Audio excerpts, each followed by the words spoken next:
ሀዘናቸውን ያስወግዱ ነበር።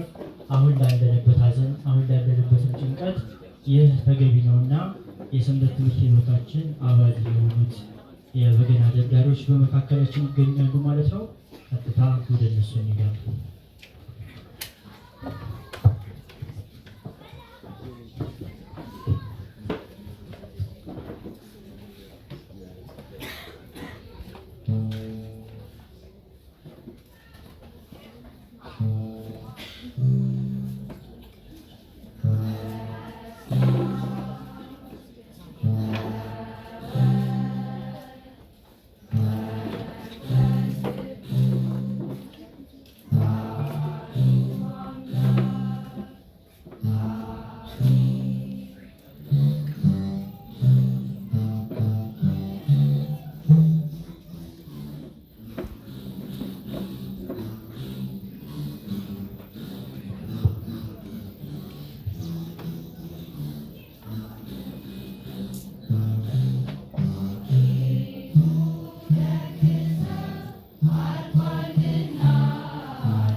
እህትና ወንድሞቻችን እግዚአብሔር አምላክ ዝማሬ መላእክት ያሰማልን፣ በእድሜ በጤና ይጠብቅልን። እንግዲህ ሁላችንም የተጽናናንበት ነገር ነው። ወንድማችንም በዚህ ሰንበት ትምህርት ቤት ረጅም ጊዜ ሲያገለግል ከማስተማር አልፎ ሕፃናትን ዝቅ ብሎ የሚያስተምር ወንድማችን ነበረ። እሱ አሁን እንደተመለከትነው ደግ ሰው አተናል። እውነት ነው፣ ደግ ሰው አተናል። ነገር ግን ሁላችንም ግን የምናለቅሰው የምናነበው ለእሱ ሳይሆን ለማን ነው? ለእኛ ነው። እርግጥ ነው እኛ በጣም አብልጠን እንወደዋለን። ከእኛ ደግሞ አብልጦ አብልጦ አብልጦ የሚወዱ ቅዱስ አማኑኤል አለ አይደለም? ስለዚህ በእሱ እቅፍ ነው ያለው። እንደ ሰው ልናዘን እንችላለን። ነገር ግን የደረሰበት ቦታ የሄደበትን ቦታ ስንመለከት ስናስብ ግን በይበልጡን የምንጽናናበት ነው። የወንድማችንን ነፍስ በደጋጋ አባቶች ጎን ያቆምልን። አሁን ቀጥታ የምንሄደው ወደ ትምህርት ነው ማለት ነው። የትምህርቱን የሚሰጡን መምህራችን መምህር ቢንያም ይሆናሉ። እሳቸው የሚናገሩበት አንደበት እኛም ሰምተን የምንለወጥበት የምንጽናናበት እዝነ ልቦና ይስጠን። ወደ መምህራችን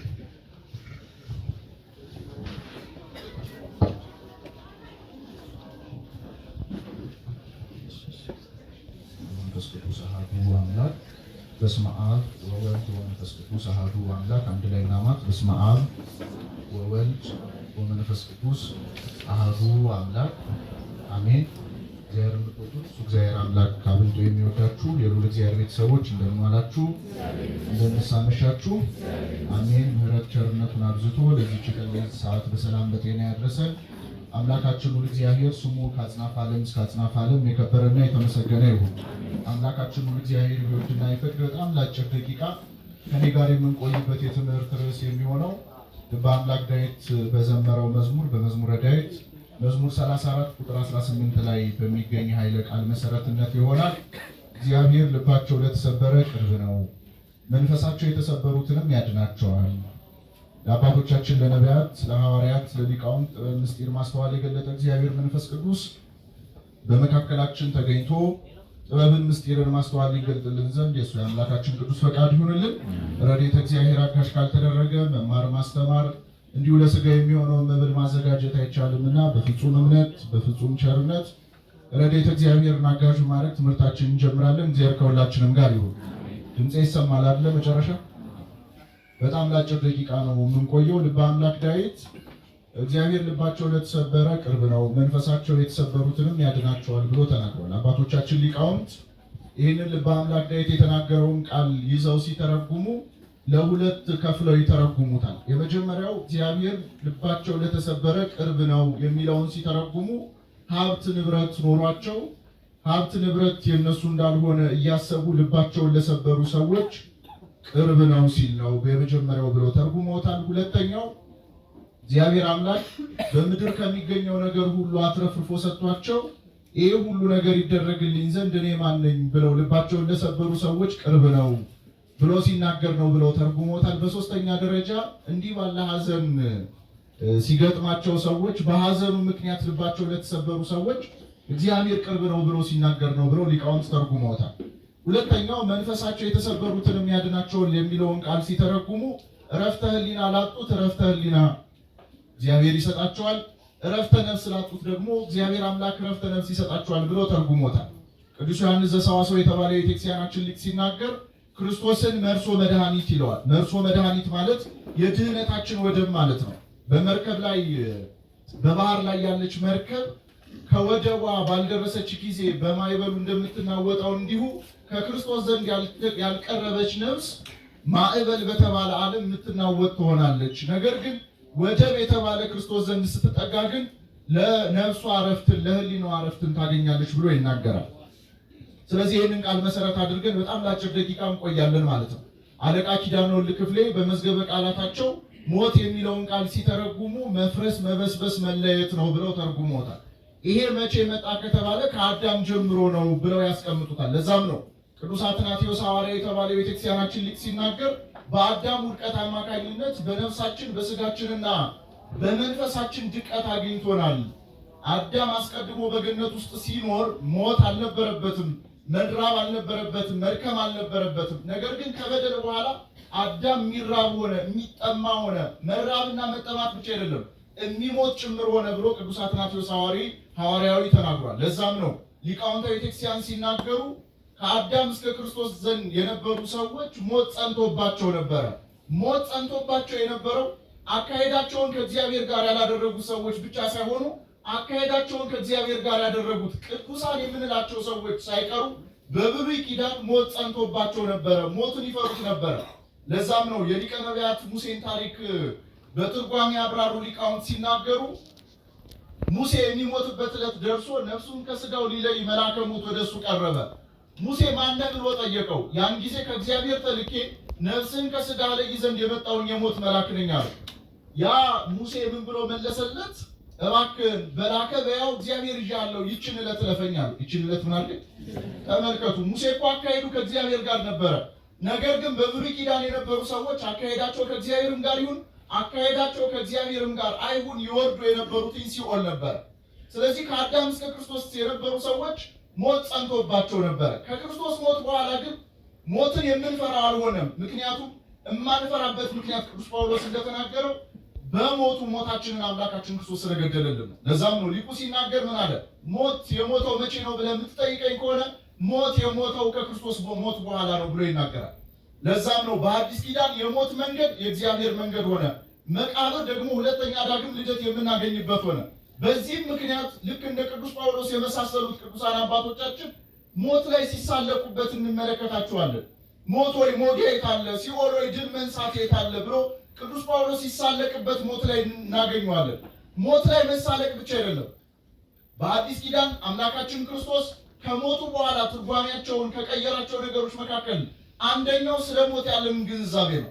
የሞት መንገድ ቅድም እንዳልኳችሁ የማን መንገድ ሆነ? የእግዚአብሔር መንገድ ሆነ። መቃብር ደግሞ ሁለተኛ ዳግም ልደት የምናገኝበት ሆነ። ሰው የመጀመሪያው የሚወለደው ከእናትና ከአባቱ ነው። ሁለተኛ የሚወለደው በመንፈስ ቅዱስ በማየ ዮርዳኖስ በጥምቀት እንወለዳለን። ሁለተኛ ዳግም የምንወለደው ግን ከመቃብር ስንነሳ ነው። ለዛም ነው አባቶቻችን ቅዱሳን ልክ እንደ ቅዱስ ጳውሎስ የመሳሰሉት አባቶች ልሄድ ከክርስቶስም ጋር ልኖር እናፍቃለሁ ሲል እናገኘዋለን። ልሄድ ከክርስቶስም ጋር ልኖር እናፍቃለሁ ማለት ሞቱን እየጠራ ነው። እባክህ ውሰደኝ፣ እባክህ ልሞት እያለ አምላካችን ልዑል እግዚአብሔርን እየለመነው። በተለያዩ የገዳማት ስርዓት የተለያየ ጊዜ ቢኖረው አንድ ሰው ለመመንኮስ ወደ ገዳም ሲሄድ አስቀድሞ ወደ ገዳማዊ ስርዓት ከመግባቱ በፊት ከመመንኮሱ በፊት መጀመሪያ ከዛው በገዳሙ አቅራቢያ የሆነ ቦታ ላይ ማረፊያ ቦታ ይዘጋጅለታል እና በዛ ማረፊያ ቦታ ላይ ሳምንት ወይ 15 ቀን ነው የሚቆየው። በነዛ በሚቆይባቸው ጊዜያት ላይ ልክ በዓለም እንዲያደርገው እንደነበረው የሚበላው እየቀረበለት የሚጠጣው እየቀረበለት የፈለገውን ያህል ሰዓት እየተኛ እዛ እንዲቆይ ይደረጋል። ከዛ በኋላ ነው ወደ ገዳማዊ ሕይወት የሚቀላቀለው እና ብዙዎች ወደ ገዳማዊ ሕይወት ለመቀላቀል በዛ ማረፊያ ቤት ሳሉ አረፍተ ዘመን ይገታቸዋል፣ ይሞታሉ። እና በገዳም ውስጥ የሚገኙት መነኮሳትና መነኮሳያት ስቅስቅ ብለው ያለቅሳሉ። የሚያለቅሱበት ምክንያት የሞተው ሰው አሳዝኗቸው አይደለም። የሚያለቅሱበት ምክንያት እግዚአብሔር ሆይ እኔ ስንት ዘመን ሙሉ ውሰደኝ እያልኩኝ ስለምን ሳምንት ያልሞላውን ሰውዬ ግን ወሰድከው። እሱን ምን ያህል ብትወደው ነው እኔን ግን ምን ያህል ብትጠላኝ ነው ብሎ ነው የሚያለቅሱት። ምክንያቱ ምንድነው ከተባለ በአዲስ ኪዳን ሞት የሚናፈቅና የምንጠራው ነገር ነው እንጂ የምንፈራው ነገር አልሆነም። ነገር ግን ልክ በብሉይ ኪዳን እንደነበሩት ሰዎች እኛ ሞትን የምንፈራው ነን። በኃጢአታችን የተነሳ ሞትን የምንፈራው ብቻ ሳይሆን ከሞት ጋር ተያይዞ የሚመጣው ሐዘናችን እንኳን ሳይቀር መሪር ነው። አይደለም ነው?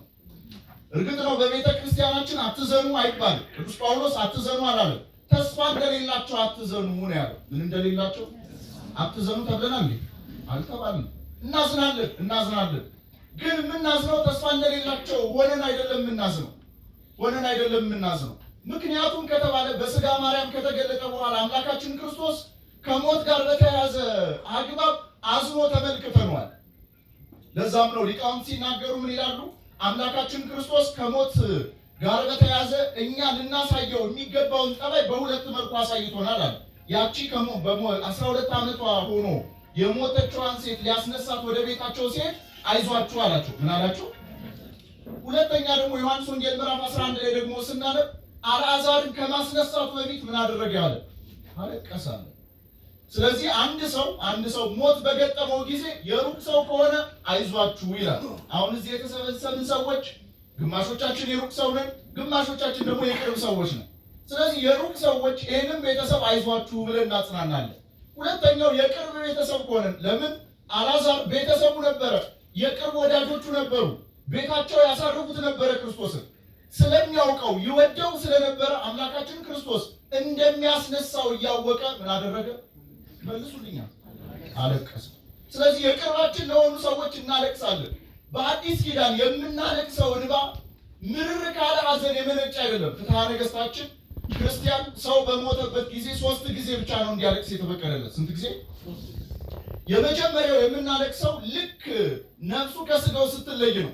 ልክ ነፍሱ ከስጋው እንደተለየች ነፍሱ ከእግዚአብሔር እንዳትለይ እናለቅሳለን። ሁለተኛው ሬሳው ከቤት ሲወጣ ነው። ልክ በስጋው ከቤት እንደወጣ በነፍሱ ከእግዚአብሔር መንግስት እንዳይወጣ እናለቅሳለን። ሶስተኛው የሚለቀሰው ስጋው ወደ መቃብር ሲወርድ ነው። አስክሬኑ ወደ መቃብር ሲወርድ ነው። ልክ በስጋው ወደ መቃብር እንደወረደ በነፍሱ ወደ ሲኦል አታወርደው ብለን ነው የምናለቅሰው። ስለዚህ በአዲስ ኪዳን የምናለቅሰው እንባ እንኳን ሳይቀር የሚቆጠረው ከጸሎት ነው ማለት ነው። ከጸሎት ነው። ለዛም ነው ቅዱስ ዮሐንስ አፈወርቅ በነበረበት ዘመን ላይ በዚህ በቅዱስ ዮሐንስ አፈወርቅ ድርሳን እንደምናነበው በዘመኑ የነበሩ ክርስቲያኖች ሞት ባጋጠማቸው ጊዜ እየሰማችሁ ነው። እንቀጥላለን። ጥቂት ደቂቃ ሞት በገጠማቸው ጊዜ ምርር ብለው ያዝኑ ነበር እና ዮሐንስ አፈወርቅ ነቀፋቸው እና እነዚህን ክርስቲያኖች ሲነቅፋቸው በሁለት ምክንያት አስቀመጠላቸው። የመጀመሪያው ሞት በገጠማችሁ ጊዜ ምርር ብላችሁ የምታዝኑ ከሆነ ክርስቶስ አልተወለደም፣ ስለኔ ብሎ አልሞተም ብላችሁ እየካዳችሁ ነው አለ። ምን እያደረጋችሁ ነው? እየካዳችሁ። ስለዚህ የመጀመሪያው ምርር ብሎ ማዘን ክህደትን የሚያሳይ ነው ማለት ነው። ሁለተኛው ተስፋ በሌላቸው በአሕዛብ ዘንድ ታስነቅፉናላችሁ አለ። ተመልከቱ እና እኛ ስናስተምር ተስፋ አለን ነው የምንለው። ስናስተምር ብቻ አይደለም፣ በክርስቲያን በዕለት ተዕለት ሕይወት ውስጥ ከሚጸለዩ ጸሎቶች መካከል አንደኛው ጸሎተ ሃይማኖት የሚባለው ጸሎት ነው። ጸሎተ ሃይማኖት በሚባለው ጸሎት ውስጥ ከምንጸልያቸው ጸሎቶች መካከል አንደኛው ወንሴፎ ትንሣኤ ሙታን ወሕይወተ ዘበጽልዓ ለዓለም ዓለም ነው የምንለው። የሙታንንም መነሳት ምን እናደርጋለን? ተስፋ እናደርጋለን። እነሱ እኮ ሲያስተምሩ ተስፋ አለን ብለው ነው የሚያስተምሩት። ሲጸልዩም ተስፋ አለን ብለው ይጸልያሉ። ነገር ግን በተግባር ሕይወታቸው እንደዛ አይደለም ብለው በአሕዛቦች እኛ እንዲነቅፉን ታደርጋላችሁ። ታዲያ ለምንድን ነው የሞተውን ሰውዬ የምታጥቁት? ሰውነቱን ካጠባችሁ በኋላ ለምንድን ነው የምትስሙት? ለምንድን ነው ባረፈ ጊዜ ፍታት የምናደርግለት? የንጹህ ሰም አሁን እዚህ ጣፍ ታድሏል አይደል? ንጹህ ሰም እኮ ነው የምናቃጥለው እኮ እግዚአብሔር አምላክ በብሩህ ገጽ እንዲቀበለው። ታዲያ ይህን ሁሉ ለምን ታደርጋላችሁ? እንዲህ የምታዝኑ ከሆነ ብሎ ቅዱስ ዮሐንስ አፈወርቅ በዘመኑ የነበሩ ክርስቲያኖችን ይነቅፋቸው ነበር። በብሉይ ኪዳን አይደለም ሬሳ ማጠብና መንካት ቀርቶ ሬሳ የነካ ሰው ይረክስ ነበር። ምን ያደርግ ነበር አልኳችሁ? በአዲስ ኪዳን ግን የሞተውን ሰው አጥበን ምን እናደርገዋለን? እንስመዋለን። መገነዝ ብቻ አይደለም፣ ምን እናደርገዋለን ጭምር። ልክ እንደ ርኩስ አይደለም የምናየው፣ ተስፋ ትንሣኤ አለው ብለን ነው የምናምነው እኛ። ክርስቲያን ሞት በገጠመው ጊዜ ሊያስባቸው የሚገቡ ነጥቦች አሉ። ከሞት ጋር በተያያዘ የመጀመሪያው ነጥብ የሞተ ሰው በቤተሰባችንም በቅርባችንም ሲኖር ልናስብ የሚገባው ጉዳይ ሩቅ አገር እንደሄደ ዘመዳችን ነው። የት እንደሄደ ዘመዳችን? ሩቅ አገር የሄደ ዘመዳችን። ለምሳሌ አይበለውና አንድ ዘመዳችሁ አሜሪካ ብሄድ አይበለው ነው ይበለው፣ በቃ በቃ ተሳክቷል። ፓስፖርት እያመጣችሁ ይጸልያል። ያው ከገነትና ከአሜሪካ የሚቀር የለም ይባላል አይደል? እሺ ለማንኛውም ችግር የለውም ትሄዳለህ እና አሜሪካ ዘመዳችሁ ቤት ያው ታለቅሳላችሁ እና ሀዘን ነው። እንደውም ጥቅማ ጥቅም አለው አይደል? ባለቀስ ነው በደንብ ነው የምናለቅሰው። ግን ያው እሺ እንደው ጥቅማ ጥቅሙን ትተን ነው እናለቅሳለን። ግን የምናለቅሰው ምርር ብለን ነው፣ መሬት እየደበደብን ነው የምናለቅሰው ነው ወይ? ጥቁር ለብሰን ምናምን ነው የምናለቅሰው አይደለም። ምክንያቱም ምን እናደርጋለን? እንገናኛለን። ያው እኛ ወደ እሱ እንሄዳለን ብለን ሳይሆን እሱ ወደ ማን ይመጣል? እንደው ባይሆን ማለት ነው ሌላው ይመጣል። ነገር ግን ከሞት ጋር በተያያዘ ልክ ሩቅ ሀገር እንደሄደ ዘመዳችን ማለት እርሱ ወደ እኛ ባይመጣም እኛ ግን ወደ ማን እንሄዳለን? ስለዚህ የመጀመሪያው ሞትን ማሰብ ያለብን ልክ ሩቅ ሀገር እንደሄደ ዘመዳችን ነው ማለት ነው። ሁለተኛው በእስር ቤት አድርጌ ምሳሌ ልስጣችሁ። ለምሳሌ እስር ቤት አይበለውና እንደው ታስረን እስር ቤት ውስጥ እያስተማረ እየመከረ የሚያጽናናን ታሳሪ ቢኖር የመፈቻ ጊዜው ደርሶ ቢፈታ ደስ ይለናል? ይከፋናል? ለምን? እንደው ለዛ ሰውዬ እኮ የሚሻለው እስር ቤት ውስጥ መሆኑ ነው መውጣቱ ነው። መውጣቱ ነው አይደል? ነገር ግን ይከፋናል። ምክንያቱም ከኛ ጋር በነበረ ጊዜ ያጽናናን ነበረ፣ ይመክረን ነበረ፣ ይዘክረን ነበረ። በሱ ቃላት እንበረታ ስለነበረ ያንን ነገር ስላጣ ነው ሁላችንም እናዝናለን። ግን ሀዘናችን መሪር ነው እንዴ? እንዴት ይወጣል እያል መሬት የደበደብን ነው እንደምናለቅሱ አይደለም። ልክ በተመሳሳይ ሁኔታ ምድር እስር ቤት ናት። ይችን እስር ቤት ያ ሰውዬ ለቆ ሲሄድ ከኛ ጋር በነበረበት ጊዜ ላይ የስሜት ኢሞሽናል አታችመንት በብዙ ነገር ጥብቅ ስለነበር ይከፋናል ሁላችንም። ግን የሄደው ያ ሰውዬ ከእስር ቤት ወደ ተሻለ ቦታ ነው። ከዚህ ምድር ቅዱስ ጳውሎስ እንኳን እዚህ ካለው እውቀት እንኳን ከፍለን ነው የምናውቀው። በሰማይ ስንሄድ እውቀታችን ሙሉ ይሆን አናውቅም፣ ግን ከምድር የተሻለ እንኳን እውቀት ነው የምናውቀው። ስለዚህ ወንድማችን ሄደው አሁን እዚህ ከሚኖርበት ቦታ የተሻለ ቦታ። አንድ ሰው እስር ቤት ሲታሰር የታሰረበትን ክፍል የቤት ቁጥር ለማውጣት ነው የሚሯሯጠው ወይስ ይግባኝ ለመጠየቅ? ጮክ በሉ እንጂ እናንተ የቤት ቁጥር እንደውም እዚህ ቦታ እየተጣበበ ነው ለዛ ነው የምንለው ወይስ ይግባኝ ለመጠየቅ ነው የምንሯሯጠው? ይግባኝ ለመጠየቅ ነው። ለምን? ከእስር ቤቱ ለመውጣት። ልክ ክርስቲያንም ይችን ምድር ሊያስባት የሚገባው በነገራችሁ ላይ የክርስትናን ሕይወት እንዳንኖር ምክንያት ከሚሆኑ ነገሮች መካከል አንደኛው ከዚህ ምድር ጋር ያለን መጣበቅ ነው። በብዙ ነገር ነው ከዚች ምድር ጋር የተጣበቀ ነው። ስለዚህ አብዛኞቻችን ከዚህ ምድር ለመጣበቅ ከዚህ ምድር ለመላቀቅ አብልጠን እንፈራለን እና የክርስቲያን እንደውም አብዛኞቹ ሊቃውንተ ቤተክርስቲያን ያስተማሩት በሁሉ ነገራችን ክርስቲያን መሆን የምንፈልግ ከሆነ ከዚህ ምድር መላቀቅ እንድንችል፣ ለምን ሞታችንን እንኳን በጸጋ ለመቀበል እንኳን የተዘጋጀን እንድንሆን ማለት ነው። ከዛ በዘለለ ግን ሁሉ ጊዜ ሀዘን በገጠመ ጊዜ ልናስበው የሚገባው ጉዳይ ምንድነው ከተባለ እዚህ የተሰበሰብን አጽናኞች ብዙ ጊዜ እንደውም የኛ ባህል ሊተችባቸው ከሚገቡ ነገሮች መካከል አንደኛው ማጽናናት አለመቻላችን እና ብዙ ጊዜ እንገኛለን፣ ልክ የሀዘን ቦታ ላይ እንገኛለን። ነገር ግን ሰዎቹን ድርቅ ነው የምናደርጋቸው አይደለም ነው።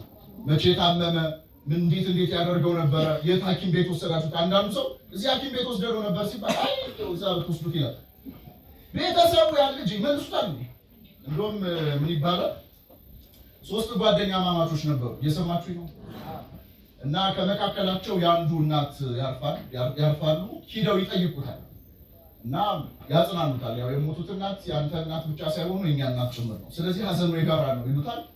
ይሄ ሰውዬ ሁለት ነገር አገኘ። የመጀመሪያው ከሀዘኑ ተጽናና፣ ሁለተኛ ሌላ ቦታ ሲሄድ እንዴት ማጽናናት እንዳለበት ተማረ። እና ከመካከላቸው የአንዱ ሚስት ትሞታለች። አንዳንዱ ታሪክ ያለ እና ያው ይሄድና የሞተችው የአንተ ሚስት ብቻ ሳይሆን እና ሚስትን የሚጋሩ ሰዎች አሉ። ሌላ ሀዘን ማለት እና ይሄ ሁሉ የሚመጣው ከምንድን ነው ከተባለ እንዴት ማጽናናት እንዳለብን ካለማወቅ አለ እኮ። አንዳንድ ሰው የታመመ ሰው ቤት እኮ ሄዶ ሲያጽናና ምንድን ነው ያመመን ይሄ በሽታ ሲል ያሰበር እኮ የበሽታ የታመመ ሰው ነበር አንዱ አልቆየ የሚለው ያጽናና እኮ ሰው እንዴት አድርጎ አጽናና። ስለዚህ ወላችሁ ማጽናናት የማንችል ከሆነ መገኘታችን ፕሬዘንሳችን ብቻ በቂ ነው። ከጎን ሆነ አይዞ ማለት ወይ ሌላ ጨዋታ ማውራት ሰምታችሁ እና መቼ ታመመ የቴራት እንደውም የሆነ የደረጀና ኃይሌ ቀልዳል አይደል? የሆነ ደረጀ ታሞ ሐኪም ቤት ገብቶ ሰዎች እየመጡ ይጠይቁታል እና የጥያቄ ፓተርኑ ራሱ ተመሳሳይ እና ደረጀ ምን ያደርጋል? ሪከርድ ያደርጋል። ሲጠይቁት ይከፍትላል እና መጨረሻ ላይ የሚያልቀው ቀልዱ ሌሎች ያልጠየቁት ጥያቄ ሌላ ሰው ጠየቀውና ተበሳጭቶ ነው የሚያልቀው። እና የታመመ ሰው ራሱ እኮ ሰው ማውራት የማይፈልገው ተመሳሳይ ጥያቄ ስለምንጠይቀው እና እንደውም የመጠየቅ ባህላችን ከፍቶ እኔ ቦሌ ሚካኤል አካባቢ ነው ሰፈሬና እዛ ሊፋን ሞተርስ አካባቢ ታውቃላችሁ፣ የሆነ ነገር ሰዎች ከበው ከቆሙ እንጠይቃለን አይደል? ምን ተፈጥሮ ነው እንላለን። እና የሆነ ነገርም ሲፈጠር ደግሞ ከቦ የመቆም ልማድ አለ እና እዛ አካባቢ ከበው ሰዎች ቆመዋል እና የሆነ ሰውዬ ሲያልፍ ከበው ስለቆሙ ይጠይቃል። ምን ተፈጥሮ ነው ምን ሆኖ ነው ሲል በመኪና አደጋ ሰው ሞቶ ብለው መለሱለት እና ምን ብሎ ጠየቃቸው? በጣም ሞተ አላቸው። ገብቷችኋል? እና የመጠየቁ ባህል ሄዶ ምን ላይ ደርሷል? በጣም ሞተ ላይ ደርሷል ማለት ነው። ስለዚህ ሁላችሁ ማጽናናት የማንችል ሰዎች ካለ ልክ እነዛ የኢዮብ 3 ጓደኞች በቁስሉ ላይ እንጨት ይሰዱበት ነበር። ለእግዚአብሔር ከመቆርቆር የተነሳ አስመስለው አይታወቅም እኮ አንተ የረሳው እግዚአብሔርን ያስቀየምክበት እኮ በደል ሊኖርብህ ይችላል ብለው በኢዮብ ላይ በዛ ሁሉ መከራው ላይ እንጨት ይሰዱበት ነበር። አንዳንድ ጊዜ ማጽናናት የማንችል ከሆነ ተገኝተን አይዟችሁ እግዚአብሔር ያጽናችሁ ብሎ መውጣት ያባት ሰምታችሁ። ስለዚህ ማጽናናት ላይ በጣም መጠንቀቅ አለብን። ታዲያ እንዲህ ያለ ሐዘን ሲገጥመን እኛ ልናስበው የሚገባው ጉዳይ ምንድነው ከተባለ የእግዚአብሔርን ጥሪ ነው። ተመልከቱ። በዚህ ዘመን ቅዱስ ሄሬኔዎስ የተባለ የቤተክርስቲያናችን ሊቅ ሲናገር የክርስቲያን የሕይወት ዘመን ግቡ ራሱን ለሞት ማዘጋጀት ነው አለ። ራሱን ለምን ማዘጋጀት? ምክንያቱም ምንድነው ከተባለ ሞት እኛ እንደ ጥላ ነው የሚከተለው። እንደ ጥላ ነው። መቼ እንደምንሞት የትኛው እድሜያችን ላይ እንደምንሞት አናውቀው። ከጎናችን በሞት የሚለዩንን ሰዎች ስንመለከት የኛ ነገ ይሁን ዛሬ ይሁን አናውቀው አይደል? በፊት እንደው አረጋውያን አባቶች ነበር አይደል ያርፉ የነበሩት። አሁን ግን ከጎናችን ያሉ የማንጠብቃቸውን ወንድሞቻችን ሲለዩን እያየን ነው። ስለዚህ ሁል ጊዜ እንዲህ ያለ ሐዘን በገጠመ ጊዜ ልናስብ የሚገባው የቤተክርስቲያን ሊቃውንት አብዛኞቹ እንደሚስማሙት 3 አይነት የሞት አይነት አለ ይላሉ። የመጀመሪያው ሞተ ስጋ ነው፣ አሁን የተሰበሰብንበት። ሁለተኛው ሞተ ሕሊና ነው። ሶስተኛው ሞተ ነፍስ ነው። ሞተ ነፍስ ማለት በዳግም ምጽአት አምላካችን ክርስቶስ ሲመጣ ጻድቃንም በምን ያቆማቸዋል? በቀኝ። ኃጥአንም በምን ያቆማቸዋል? በግራ። በግራ የቆሙት ኃጥአን የሞት ሞቱ ነው የሚባለው፣ ሞተ ነፍስ ነው የሚባለው፣ ይግባኝ የሌለው ሞት። ከሶስቱ ሞቶች ክርስቲያን ሊፈራው የሚገባው ሞት የትኛው ሞት ነው ከተባለ ሞተ ሕሊና ነው። ሞተ ሕሊና ማለት ኃጢአት ማለት ነው። ለዛም ነው ንስሐን ሲተረጉሙ አባቶቻችን ንስሐ ማለት መነሳት ማለት ነው፣ ትንሣኤ ማለት ነው ብሎ ተርጉሞታል። ስለዚህ ይኸውላችሁ ለሶስተኛው ሞት የሚያበቃ የትኛው ሞት ነው ከተባለ ሁለተኛይቱ ሞት ሞተ ሕሊና ናት። ሰው ከሞተ ሕሊና በንስሐ መነሳት የማይችል ከሆነ ነገ ዛሬ ሳይል መምጫው ቀን አይታወቅም። ዳግም ምጽአት መቼ እንደሆነ እናውቀዋለን እንዴ? ቅዱስ ዮሐንስ አፈወርቅ ሲናገር የክርስቲያን ዳግም ምጽአቱ ዕለተ ሞቱ ናት ይላል። ዕለተ ሞቱ ናት። መቼ እንደሚመጣ አናውቅም። እግዚአብሔር አምላክ ለእኛ ከዋለልን ውለታዎች መካከል አንደኛው ዮሐንስ አፈወርቅ ሲናገር የምንሞትበትን ዕለት አለማወቃችን ነው። ብናውቅ ኑሮ የመጀመሪያው ደረሰብኝ እያለን እንደው ከምንሞትበት ቀን ቀድመን ልንሞት እንችላለን። ሁለተኛው ግን ጊዜ ያለን እያለን በኃጢአት ሕይወት ውስጥ እንዳንቆሽሽ ነው። እና ዮሐንስ አፈወርቅ ይቀጥልና ምን ይላል? የክርስቲያን ዕለተ ሞቱ ዳግም ምጽአቱ ዕለተ ሞቱ ነው ካለ በኋላ እንዴ ብንሞት እኮ የሚደንቅ አይደለም። ለምን ካላችሁን የጸሎታችን ውጤት ነው ይላል። የምናችን ውጤት ነው። እና ሁል ጊዜ አባታችን ሆይ እያልን እንጸልያለን። አባታችን ሆይ ብለን ስንጸልይ አንደኛው የምንጸልየው መንግስት ምን ታርግ ነው የምንለው? ትምጣ ነው የምንለው። መንግስት ትምጣ ማለት እኮ ዳግም ምጽአት ማለት እኮ ነው። የክርስቲያን ደግሞ ዳግም ምጽአቱ ነው መቼ ነው? ስለዚህ ጸሎቱ እኮ ነው። አንድ ሰው እባክህ ስራ ስጠኝ ብሎ ለምኖ ስራ ሲሰጠው ያዝናል እንዴ? አዎ የክርስቲያን ሞትን የሚያየው በዚህ አማካኝነት። ነገር ግን እንዲህ ያለ ሐዘን ሲገጥም ቤተሰብን አትዘኑ አይባልም። ሰምታችሁ ምን አታርጉ አይባልም። በቃ እንግዲህ አታልቅሱ አይባልም። አሁን የኛ ባል በጣም መጥፎ ነው። በራሳችን ሲገጥመን ነው የምናውቀው። ቤተሰብ ሐዘኑን ያወጣል። ምኑን ያወጣል? በብሉይ ኪዳን እንደኛ ዘመን ፎቶ ይዘው ስለማይወጡ በብሉይ ኪዳን የዛ የሞተባቸውን ሰው ልብስ እየሰጡ ልብሱን ይዘው ምርር ብለው እያለቀሱ ሐዘናቸውን ከውስጣቸው ያወጣሉ።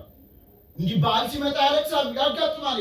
ግን የሚያለቅሱት እንባ ልክ የሞተው ሰው ምንም አይነት ተስፋ ትንሣኤ እንደሌለው በቃ ዝም ብሎ እንደሄደ ዝም ብሎ እንደው የማይሆን ቦታ ላይ እንደገባ እያሰቡ ከሆነ ያ ኃጢአት ይሆንበታል። ወንድማችን እግዚአብሔር ወዶት ነው። በዚህ ዘመን ወንድሞችን ሲነግሩኝ ነበረ ስለነበረው አገልግሎት፣ ከእግዚአብሔር ጋር ስለነበረው ግንኙነት፣ ከሰዎች ጋር ስለነበረው ግንኙነት እና ቅዱስ ጳውሎስ ሲናገር ምን ይላል መሰላችሁ? አቤል በመስዋዕቱ ያስተምራል እስካሁን አለ። በምን ያስተምራል? ተመልከቱ። በጣም ትንሹን ዕድሜ እንግዲህ በመጽሐፍ ቅዱስ ውስጥ የኖረው እንደው በተግባር ያየነው አቤልን ነው። አቤል ትንሹን ዕድሜ ነው የኖረው። ከዛ ማን አለ ትልቅ ዕድሜ ኖረ? ማቱሳላ አለ። ስለ ማቱሳላ ምንም የተመዘገበልን ነገር የለም። ያን ሁሉ ዘመን ኖሮ አቤል ግን ጥቂት ዓመት ኖሮ በመስዋዕቱ እስከዛሬ ያስተምረናል አለ።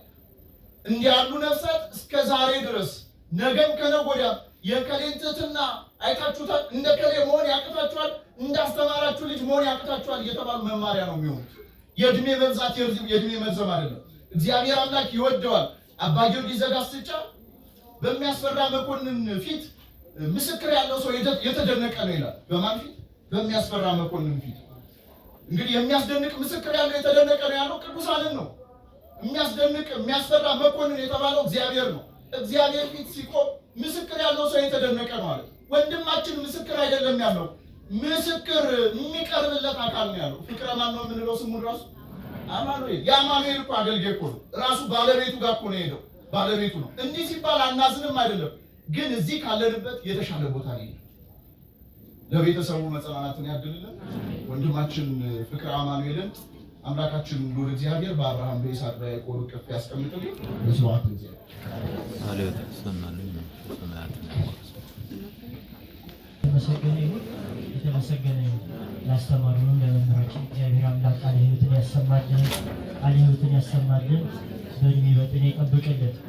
እንግዲህ ይህ ሁሉ ስንማር ወንድምና እህቶች ባሉበት በገናቸውን ይዘው ጠብቀዋል ማለት ነው። አፋችን እያበራን ከእህትና ከወንድሞቻችን ጋር እየዘመርን ጊዜያችንን እንቀጥላለን ማለት ነው። እግዚአብሔር አምላክ ከሁላችን ጋር ይሁን። ወደ እህትና